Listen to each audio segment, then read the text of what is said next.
ನಮಸ್ತೆ ಮಕ್ಕಳ, welcome back to my channel. ಇವತ್ತು ನಾವು 6ನೇ ತರಗತಿಯ ವಿಜ್ಞಾನದಲ್ಲಿ ತಾಪ ಮತ್ತು ಅದರ ಮಾಪನ ಈ ಒಂದು ಅಧ್ಯಾಯಕ್ಕೆ ಸಂಬಂಧಪಟ್ಟಂತಹ LBA ಪ್ರಶ್ನೆ ಪತ್ರಿಕೆ ಉತ್ತರ ಸಹಿತವಾಗಿ ನೋಡ್ತಾ ಹೋಗೋಣ ಮಕ್ಕಳ. ಫಸ್ಟ್ ಹೆಡ್ಡಿಂಗ್ ನೋಡಿ. ಈ ಕೆಳಗೆ ಕೊಟ್ಟಿರುವ ಪ್ರತಿ ಪ್ರಶ್ನೆಗೆ ನೀಡಿರುವ 4 ಪರ್ಯಾಯಗಳಲ್ಲಿ ಅತ್ಯಂತ ಸೂಕ್ತ ಉತ್ತರವನ್ನು ಆರಿಸಿ ಬರೆಯಿರಿ. ಮೊದಲನೇದಾಗಿ, ತಾಪದ ಅಂತಾರಾಷ್ಟ್ರೀಯ ಏಕಮಾನ. ಆಯ್ಕೆಗಳು ಡಿಗ್ರಿ, ಕೆಲ್ವಿನ್, ಸೆಲ್ಸಿಯಸ್ ಹಾಗೂ ಫ್ಯಾರನ್ಹೀಟ್. ಇದಕ್ಕೆ ಸರಿಯಾದ ಉತ್ತರ ಆಯ್ಕೆ ಬಿ, ಕೆಲ್ವಿನ್. ಎರಡನೇ ಪ್ರಶ್ನೆ, ತಾಪಮಾಪಕ ಯಾವುದನ್ನು ಅಳೆಯುತ್ತದೆ? ಆಯ್ಕೆಗಳು ಶಾಖ, ಬೆಳಕಿನ ತೀವ್ರತೆ, ತಾಪ ಹಾಗೂ ಗಾಳಿಯ ಒತ್ತಡ. ಇದಕ್ಕೆ ಸರಿಯಾದ ಉತ್ತರ ಆಯ್ಕೆ ಸಿ, ತಾಪ. ಮೂರನೇ ಪ್ರಶ್ನೆ, ಡಿಜಿಟಲ್ ವೈದ್ಯಕೀಯ ತಾಪಮಾಪಕದಲ್ಲಿ ತಾಪವನ್ನು ಇದರ ಸಹಾಯದಿಂದ ನಿರ್ಧರಿಸಲಾಗುತ್ತದೆ. ಆಯ್ಕೆಗಳು ನೋಡಿ. ಶಾಖ ಸಂವೇದಕಗಳು, ಶೀತ ಸಂವೇದಕಗಳು, ಬಿಸಿ ಚಿಪ್ಸ್ ಹಾಗೂ ಬಿಸಿ ಪ್ಯಾನಲ್ಗಳು. ಇದಕ್ಕೆ ಸರಿಯಾದ ಉತ್ತರ ಆಯ್ಕೆ ಎ, ಶಾಖ ಸಂವೇದಕಗಳು. ಪ್ರಶ್ನೆ 4ರಲ್ಲಿ 37 ಡಿಗ್ರಿ ಸೆಲ್ಸಿಯಸ್ ತಾಪವು ಇದಕ್ಕೆ ಸಮಾನವಾಗಿದೆ.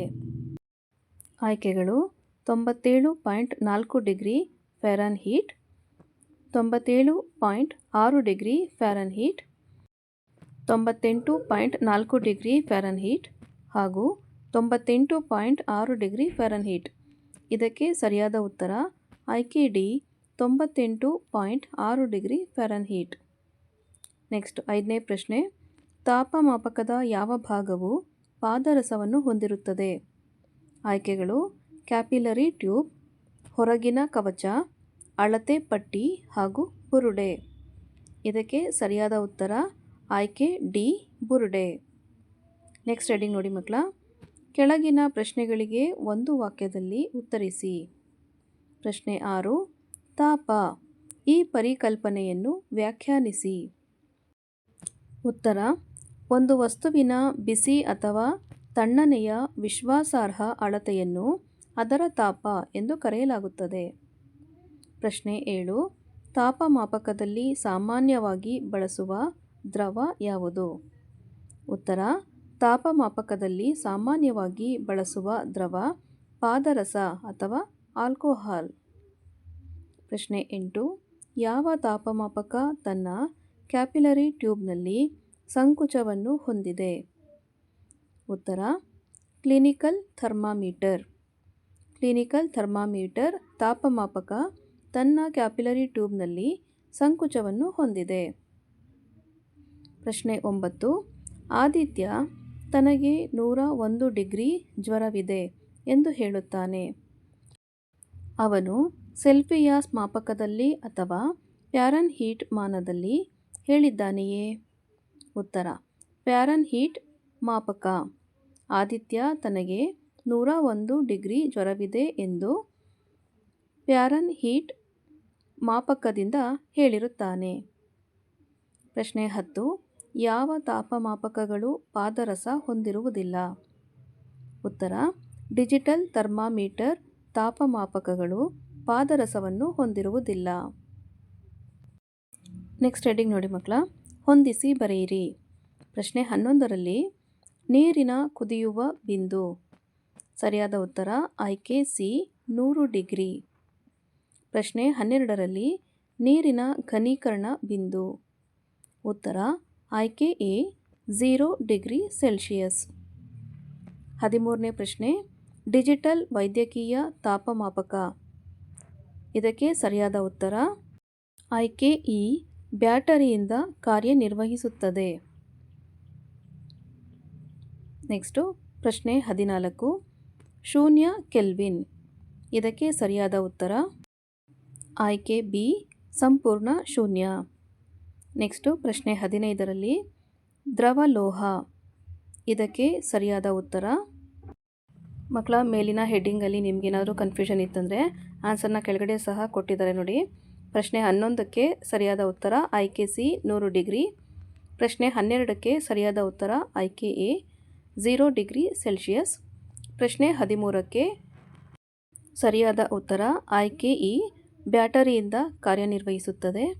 ಪ್ರಶ್ನೆ 14ಕ್ಕೆ ಸರಿಯಾದ ಉತ್ತರ ಆಯ್ಕೆ ಬಿ, ಸಂಪೂರ್ಣ ಶೂನ್ಯ. ಹಾಗೂ ಪ್ರಶ್ನೆ 15ಕ್ಕೆ ಆಯ್ಕೆ ಡಿ, ಪಾದರಸ. ಓಕೆನಾ. ನೆಕ್ಸ್ಟ್ ಹೆಡ್ಡಿಂಗ್ ನೋಡಿ ಮಕ್ಕಳ, ಬಿಟ್ಟ ಸ್ಥಳ ಭರ್ತಿ ಮಾಡಿ. ಪ್ರಶ್ನೆ 16, ಆರೋಗ್ಯವಂತ ವಯಸ್ಕರ ಮಾನವನ ದೇಹದ ಸಾಮಾನ್ಯ ತಾಪವನ್ನು ಡ್ಯಾಶ್ ಎಂದು ಪರಿಗಣಿಸಲಾಗುತ್ತದೆ.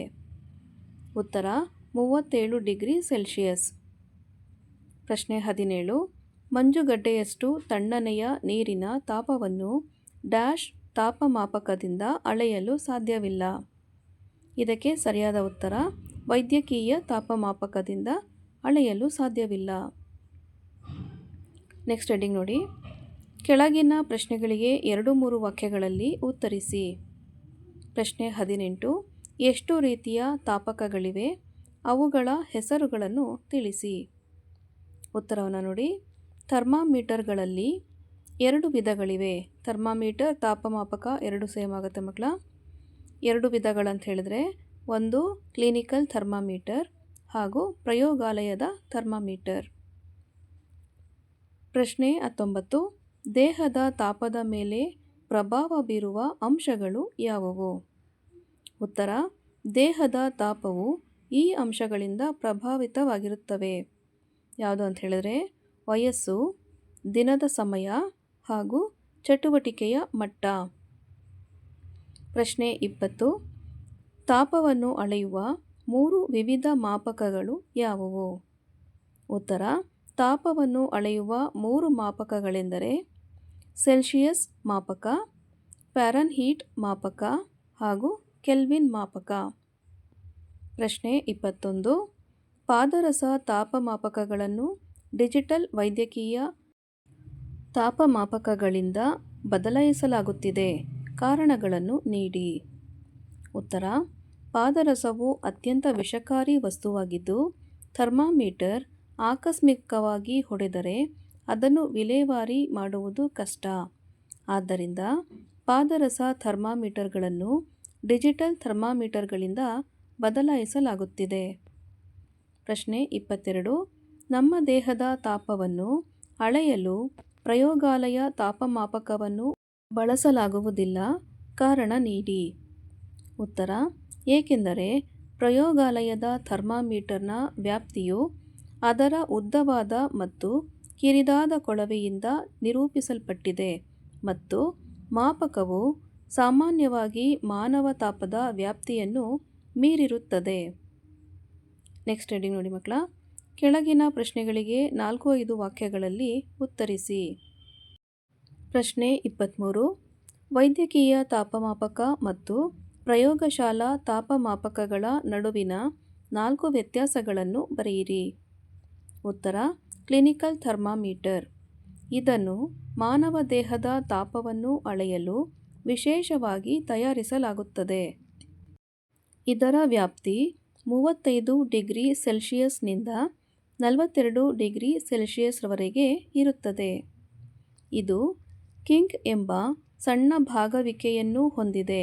ಅದು ಪಾದರಸವನ್ನು ತ್ವರಿತವಾಗಿ ಬೀಳದಂತೆ ತಡೆಯುತ್ತದೆ. ಪ್ರಯೋಗಾಲಯ ಥರ್ಮಾಮೀಟರ್. ಇದನ್ನು ನೀರು ಹಾಗೂ ಇತರ ವಸ್ತುಗಳ ತಾಪವನ್ನು ಅಳೆಯಲು ಬಳಸಲಾಗುತ್ತದೆ. ಇದರ ವ್ಯಾಪ್ತಿ ಸಾಮಾನ್ಯವಾಗಿ -10 ಡಿಗ್ರಿ ಸೆಲ್ಸಿಯಸ್ನಿಂದ 110 ಡಿಗ್ರಿ ಸೆಲ್ಸಿಯಸ್ವರೆಗೆ ಇರುತ್ತದೆ. ಇದು ಸಂಕುಚನವನ್ನು ಹೊಂದಿರುವುದಿಲ್ಲ. ಮುಂದಿನ ಪ್ರಶ್ನೆ 24, ಪ್ರಯೋಗಶಾಲಾ ತಾಪಮಾಪಕವನ್ನು ಸರಿಯಾಗಿ ಬಳಸುವ ಹಂತಗಳನ್ನು ವಿವರಿಸಿ. ಉತ್ತರ, ಪ್ರಯೋಗಾಲಯದ ಥರ್ಮಾಮೀಟರ್ ಅನ್ನು ಬಳಸಿಕೊಂಡು ತಾಪವನ್ನು ಅಳೆಯುವ ಸರಿಯಾದ ವಿಧಾನ ಅಂದರೆ ಥರ್ಮಾಮೀಟರ್ ಅನ್ನು ನೀರಿನಲ್ಲಿ ಮುಳುಗಿಸಿದಾಗ ಅದರ ಬಲ್ಬ್ ನೀರಿನ ಕೆಳಭಾಗವನ್ನು ಅಥವಾ ಬದಿಗಳನ್ನು ಸ್ಪರ್ಶಿಸಬಾರದು. ಥರ್ಮಾಮೀಟರ್ ಅನ್ನು ಲಂಬವಾಗಿ ಹಿಡಿದಿಡಬಾರದು. ಇದನ್ನು ಓರೆಯಾಗಿಸಬಾರದು. ಥರ್ಮಾಮೀಟರ್ ದ್ರವದಲ್ಲಿ ಮುಳುಗಿರುವಾಗ ತಾಪವನ್ನು ಓದಬೇಕು. ಥರ್ಮಾಮೀಟರ್ ಅನ್ನು ಓದುವಾಗ ದ್ರವದ ಮಟ್ಟಕ್ಕೆ ಕಣ್ಣು ನೇರವಾಗಿ ಇರಬೇಕು. ಓಕೆನಾ ಮಕ್ಕಳ? ನೆಕ್ಸ್ಟ್ ನೋಡಿ, ಮರುಸಿಂಚನದ ಪ್ರಶ್ನೆಗಳು. ಪ್ರಶ್ನೆ 1ರಲ್ಲಿ ತಾಪಮಾನವು ನಮಗೆ ಹೀಗೆ ತಿಳಿಯುತ್ತದೆ. ಆಯ್ಕೆಗಳು: ತಣ್ಣನೆಯ ಅಥವಾ ಬಿಸಿಯಾದ ವಸ್ತುವೊಂದು ದೊಡ್ಡದು ಎಂದರೆ ಏನಾದರೂ ವೇಗವಾಗಿ ಚಲಿಸುತ್ತದೆ ಹಾಗೂ ಭಾರವಾದ ವಸ್ತು ಎಂದರೆ. ಇದಕ್ಕೆ ಸರಿಯಾದ ಉತ್ತರ ಆಯ್ಕೆ ಎ, ಶೀತ ಅಥವಾ ಬಿಸಿಯಾದದ್ದು. ಪ್ರಶ್ನೆ 2ರಲ್ಲಿ ತಾಪವನ್ನು ಅಳೆಯಲು ಬಳಸುವ ಉಪಕರಣವನ್ನು ಹೀಗೆ ಕರೆಯಲಾಗುತ್ತದೆ. ಆಯ್ಕೆಗಳು: ತೂಕದ ಯಂತ್ರ, ಥರ್ಮಾಮೀಟರ್, ಬ್ಯಾರೋಮೀಟರ್ ಹಾಗೂ ಸ್ಟಾಪ್ ವಾಚ್. ಇದಕ್ಕೆ ಸರಿಯಾದ ಉತ್ತರ ಆಯ್ಕೆ ಬಿ, ಥರ್ಮಾಮೀಟರ್. ಪ್ರಶ್ನೆ 3ರಲ್ಲಿ ಶಾಖವು ಈ ಕೆಳಗಿನ ರೂಪಗಳಲ್ಲಿ ಕಂಡುಬರುತ್ತದೆ. ಆಯ್ಕೆಗಳು: ಬೆಳಕಿನ ಶಕ್ತಿ, ಧ್ವನಿ ಶಕ್ತಿ, ಉಷ್ಣಶಕ್ತಿ ಹಾಗೂ ಕಾಂತೀಯ ಶಕ್ತಿ. ಇದಕ್ಕೆ ಸರಿಯಾದ ಉತ್ತರ ಆಯ್ಕೆ ಸಿ, ಉಷ್ಣಶಕ್ತಿ. ಪ್ರಶ್ನೆ 4ರಲ್ಲಿ ಒಂದು ವಸ್ತುವಿಗೆ ಶಾಖವನ್ನು ಸೇರಿಸಿದಾಗ ಅದರ ತಾಪಮಾನ. ಆಯ್ಕೆಗಳು: ಕಡಿಮೆಯಾಗುತ್ತದೆ, ಶೂನ್ಯವಾಗುತ್ತದೆ, ಹೆಚ್ಚಾಗುತ್ತದೆ ಹಾಗೂ ಕಣ್ಮರೆಯಾಗುತ್ತದೆ. ಇದಕ್ಕೆ ಸರಿಯಾದ ಉತ್ತರ ಆಯ್ಕೆ ಸಿ, ಹೆಚ್ಚಾಗುತ್ತದೆ. ಪ್ರಶ್ನೆ 5ರಲ್ಲಿ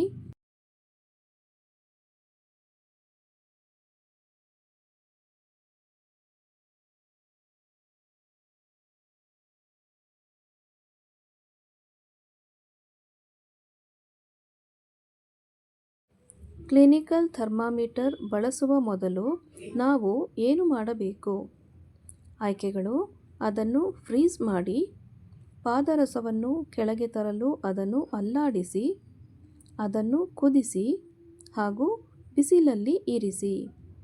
ಇದಕ್ಕೆ ಸರಿಯಾದ ಉತ್ತರ ಆಯ್ಕೆ ಬಿ, ಪಾದರಸವನ್ನು ಕೆಳಗೆ ತರಲು ಅದನ್ನು ಅಲ್ಲಾಡಿಸಿ.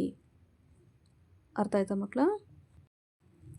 ಇಲ್ಲಿಗೆ 6ನೇ ತರಗತಿಯ ವಿಜ್ಞಾನದಲ್ಲಿ ತಾಪ ಮತ್ತು ಅದರ ಮಾಪನ ಈ ಒಂದು ಅಧ್ಯಾಯಕ್ಕೆ ಸಂಬಂಧಪಟ್ಟಂತಹ LBA ಘಟಕ ಪರೀಕ್ಷೆಯ ಪ್ರಶ್ನೆ ಪತ್ರಿಕೆ ಉತ್ತರ ಸಹಿತವಾಗಿ ಮುಕ್ತಾಯಗೊಂಡಿದೆ ಮಕ್ಕಳ.